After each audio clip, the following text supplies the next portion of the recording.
Last lecture में हमने refresh component के बारे में पढ़ा था कि जब हम नेविगेट करके बैक आते हैं तो प्रीवियस कंपोनेंट किस तरह रिफ़्रेश हो सकता है। आज हम पढ़ेंगे HTML व्यू। ये लिंक मैं आपको डिस्क्रिप्शन में पेस्ट कर दूंगा। सबसे पहले मैं आपको अपनी ऐप में दिखाऊं, ये HTML व्यू है।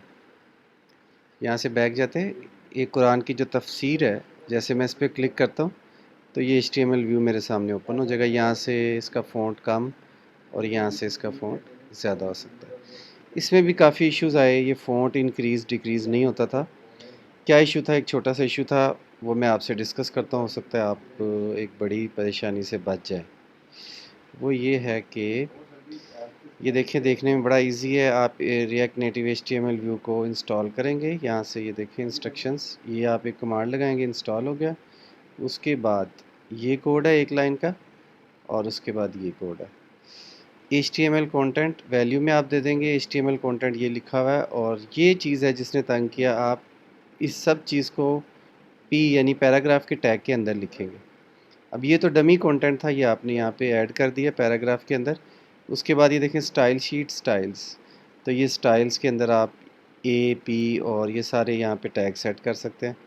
ये जो P है, मैंने किस तरह से इसको हैंडल किया, यहाँ पे मैं जब ये टेक्स्ट जो मेरा डेटाबेस से आ रहा था, मैं इसके ऊपर ये सारा कोड इसी तरह इम्प्लीमेंट करने की कोशिश करता था, सिवाय इसके कि मैंने अपने कोड के स्टार्ट और एंड में P का टैग नहीं लगाया हुआ था, जिसकी वजह से मेरा इसके ऊपर जो है स्टाइल शीट अप्लाई नहीं हो रही थी। ना ये फ़ॉन्ट इंक्रीज़ डिक्रीज़ हो रहा था और ना ही बाकी कोई इसमें आप स्टाइल शीट की ये जो फ़ॉन्ट वेट है, फ़ॉन्ट कलर है, कुछ भी इम्प्लीमेंट नहीं हो रहा था।